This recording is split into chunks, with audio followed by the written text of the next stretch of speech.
Assalamualaikum warahmatullahi wabarakatuh. Perkenalkan, nama saya Yolanda Nur Oktavia dari Program Studi Sistem Informasi angkatan 2018, dan di sini saya akan menjawab soal UTS mata kuliah Change Management. Saya dari kelas R01. Berikut merupakan soalnya. Yang pertama, berikut ini merupakan macam-macam perubahan. Perubahan tidak berencana dan perubahan berencana. Sebutkan dan jelaskan perubahan-perubahan di atas. Perubahan terencana adalah perubahan yang dirancang dan diterapkan secara teratur dan tepat waktu untuk mengantisipasi peristiwa di masa depan. Perubahan tersebut dapat terkait dengan budaya perusahaan, struktur organisasi, proses bisnis, strategi perusahaan, atau aspek bisnis lainnya. Perubahan terencana bertujuan untuk mempersiapkan organisasi atau bagiannya untuk beradaptasi dengan arah tujuan baru organisasi. Sedangkan untuk perubahan tidak terencana adalah merupakan pergeseran aktivitas organisasional karena adanya kekuatan eksternal yang berada di luar kontrol organisasi. Lanjut untuk soal nomor 2, sebutkan tahapan dalam melakukan manajemen perubahan. Terdapat beberapa fase yang ditempuh untuk menjalankan manajemen perubahan. Yang pertama itu adalah fase A, menentukan posisi strategis. Fase ini merupakan tahapan dalam sistem thinking di mana apa yang menjadi tujuan atau posisi strategis organisasi didefinisikan dengan jelas. Posisi inilah yang akan dicapai dengan perubahan organisasi. 2. Fase B. Fase B ini merupakan mengukur tujuan. Dalam fase ini ditentukan ukuran-ukuran dan mekanisme yang digunakan untuk melihat apakah tujuan telah tercapai. Yang ketiga ada fase C. Fase C di sini ialah strategi asesmen. Pada fase ini ditentukan gap atau kesenjangan antara kondisi saat ini dengan kondisi yang diinginkan, sehingga dapat ditentukan langkah-langkah untuk mencapai kondisi yang lebih baik lagi nantinya. Kemudian yang keempat ada fase D. Fase D ini disebut dengan aktivitas perubahan. Fase ini akan mendefinisikan dan mengimplementasikan strategi yang akan mengintegrasikan semua proses, aktivitas, hubungan, dan perubahan yang dibutuhkan untuk mengurangi gap atau kesenjangan untuk merealisasikan tujuan yang sudah ditetapkan pada fase A. Yang terakhir ada fase E. Fase E ini disebut dengan identifikasi lingkungan eksternal. Pada fase ini dilakukan identifikasi lingkungan eksternal yang mempengaruhi perubahan. Identifikasi ini dilakukan dengan menggunakan scanning framework atau kerangka kerja identifikasi. Kemudian lanjut untuk soal nomor 3 ialah sebutkan ciri-ciri organisasi yang membuat perubahan menjadi sukses. Ada beberapa ciri-ciri organisasi yang membuat perubahan menjadi sukses. Di antaranya ialah 1. Mempunyai tujuan yang sama. Tujuan tersebut tentu saja harus bisa diwujudkan oleh bantuan dari para anggota organisasi. Seseorang yang memang pandai dan layak dijadikan sebagai pemimpin yang harus bisa membimbing para anggota organisasinya. Yang kedua ialah saling bekerja sama. Ciri-ciri organisasi selanjutnya adalah adanya kerjasama. Jika organisasi ingin berjalan dengan baik, tentu saja harus ada kegiatan yang baik juga antar para anggotanya. Yang ketiga ialah berbagi tujuan yang efektif. Organisasi yang baik berbagi tujuan dari dibentuknya organisasi tersebut dengan anggota di setiap divisi organisasi. Tiap anggota divisi memahami apa yang diperlukan untuk mencapainya. Kemudian menawarkan peluang pelatihan. Ciri-ciri organisasi formal seperti perusahaan juga menyediakan pelatihan di tempat kerja dan peluang bagi karyawan untuk meningkatkan keterampilan terkait pekerjaan yang ada. Lalu kepemimpinan yang kuat. Kepemimpinan yang kuat dan baik adalah salah satu ciri utama organisasi. Tiap anggota memiliki hubungan baik dengan pemimpin ataupun anggota lain yang didasarkan pada kepercayaan. Selanjutnya ialah memahami resiko.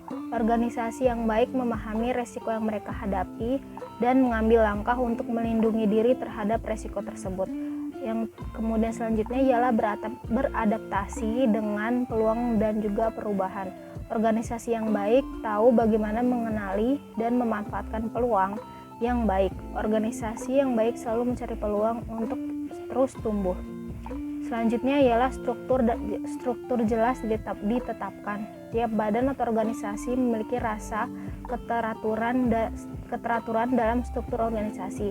Kemudian kebijakan organisasi membuat dan menerapkan kebijakan organisasi yang sudah tersedia untuk anggota mereka. Lanjut untuk soal nomor 4 ialah bagaimanakah cara mengubah budaya organisasi? Ada 3 langkah penting yang dilakukan dalam perubahan budaya organisasi. 1. Sebelum organisasi bisa merubah budayanya, pertama harus memahami budaya yang ada atau menggunakan cara yang ada saat ini. Yang kedua, setelah memahami budaya yang ada saat ini, organisasi masa datang dan putuskan bagaimana budaya organisasi bisa mendukung kesuksesan. Visi apa yang dimiliki organisasi untuk masa depannya dan bagaimana seharusnya perubahan budaya bisa mendukung pemenuhan visi tersebut. Yang terakhir ialah individu dalam organisasi harus memutuskan untuk merubah perilaku mereka untuk menciptakan budaya organisasi yang diinginkan. Ini adalah langkah tersulit dalam perubahan budaya. 2 elemen penting dalam menciptakan perubahan budaya organisasi adalah dukungan eksekutif dan pelatihan. Dukungan eksekutif ialah dalam organisasi harus mendukung perubahan budaya. Selain dukungan verbal, mereka harus menunjukkan dukungan perilaku untuk perubahan budaya. Selanjutnya pelatihan. Perubahan budaya tergantung pada perubahan perilaku.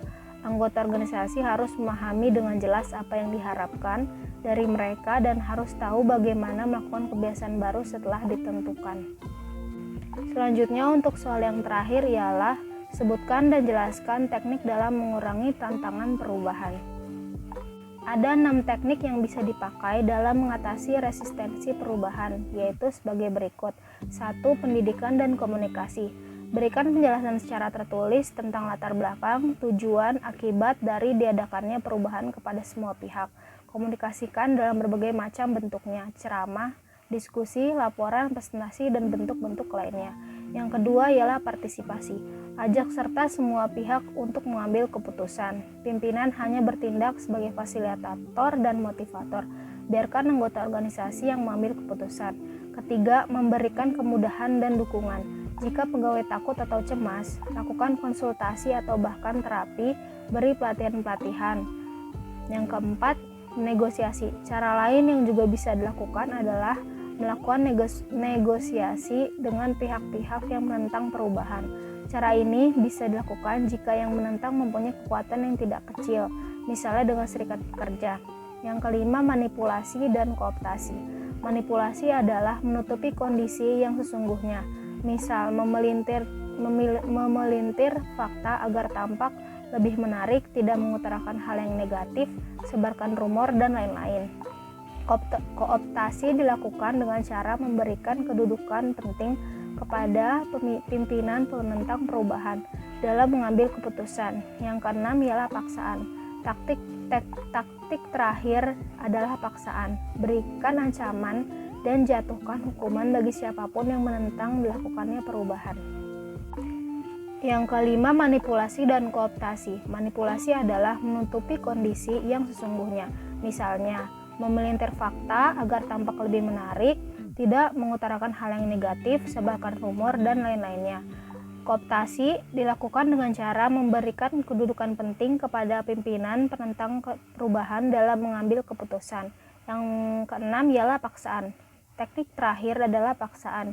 Berikan ancaman dan jatuhkan hukuman bagi siapapun yang menentang dilakukannya suatu perubahan. Sekian jawaban yang dapat saya sampaikan dari ujian tengah semester mata kuliah Change Management. Kurang lebihnya mohon maaf. Wassalamualaikum warahmatullahi wabarakatuh.